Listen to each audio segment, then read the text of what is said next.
Hey guys, how you doing? It's Brett here. Welcome back to week 10 of the college football season. One of the reasons I want to start it today is because tonight, Wednesday night, we've got some action happening. So looks like they're going to play the first game of their season on a Wednesday, and then they're going to do the normal Tuesday night schedule, 2 weeks, and then they're going to play the final 3 games of a 6-game season on Saturdays. So just real quick, run down the games tonight.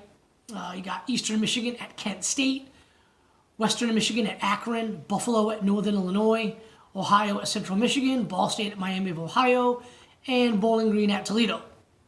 So, should be entertaining. These guys always put up a lot of points. There's not a ton of defense, but it should be some entertaining football tonight. Get your mind off the election. Tomorrow night, we've got Utah State at Nevada, and then Wyoming at Colorado State. So I'll probably check out that Utah State game. They're pretty fun to watch. But Friday night, there's some big games on Friday night. Number 11, Miami, taking on NC State in the ACC on ESPN, 7:30. But 9:45 on Fox Sports 1, you've got number 9, BYU versus number 21, Boise State.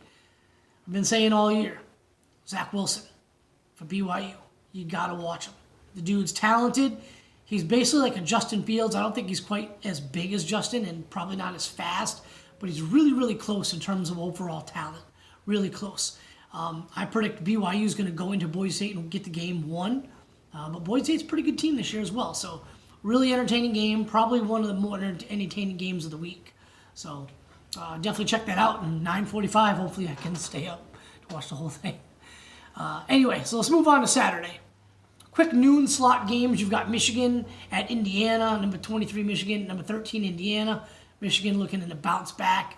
The big noon game on Fox Sports 1. Really not looking for a prediction on that one. I think Michigan hasn't lost to Indiana since like 1987 or something crazy like that. So you never know. Noon kickoff in the Pac-12. That just doesn't seem right to me. Sucks for them, pretty good for us in the East Coast. But we've got Arizona State at number 20, USC. I'm going to watch that game. I want to see Keaton Slovis and that USC receiving core. I want to see if the running backs for USC made the jump up. I talked about them over the summer. They were one of my teams to watch. Then again at noon, you've got West Virginia at Texas. Who knows? It's the Big 12. Who knows? West Virginia showed some promise, especially a couple weeks ago beating Kent State last week. Texas, there's new life with them. But are they going to have a letdown? Who knows? Definitely check it out because it's the wheel of destiny in the Big 12. So moving along, North Carolina at Duke. North Carolina looking to bounce back. Unless something happens with Clemson or Notre Dame, I kind of think North Carolina might be out of the race in the ACC. I'm surprised and saddened for that because I really like them. Nebraska at Northwestern, Big Ten Network at noon. Michigan State, Iowa at noon on ESPN. Moving on down to the 3:30, the big one, in my opinion, is Florida versus Georgia. Georgia versus Florida, the world's largest outdoor cocktail party. That'll be a tough game. Georgia's missing so many guys on defense. Starting defensive lineman, Julian Rochester, starting nose tackle, Jordan Davis. Richard LeCount got in a real bad car accident Sunday night, so he's out. They got a linebacker who's day-to-day. They've got another linebacker who's should be playing. They're out at 2 DBs. George Pickens, the star wide receiver, he's most likely out or could be a game-time decision. The backup running back and starting kick returner, Kenny McIntosh, is out for Georgia. So Georgia's going to have that next man up mentality.